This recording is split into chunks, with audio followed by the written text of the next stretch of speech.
每一架車都唔同，但好多時咧做驗車咧，好多嘢都係一定要做噶啦。好似嚟講啲車嘅底膽啊、踏盤啊、啲膠啊、膠爛咗嘛，嗰啲杯屎啊，如果爛咗嘅話咧，都要維修啊，要換嘅拆換嘅，都係構成嘅安全，一定要整噶啦。咁啊，當然啦，除咗啲話杯屎啊、車底嗰啲車架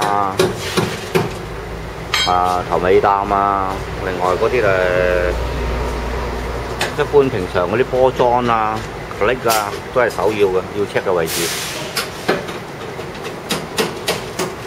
咁咧驗車嚟講咧，就雖然簡單，但係咧亦都責任好大，因為好多時嚟講咧，我哋車員嘅話咧就要保障人客嘅安全㗎，咁人客唔好拋落車底，咁我哋有責任啦，幫我哋跟翻足啲嘢。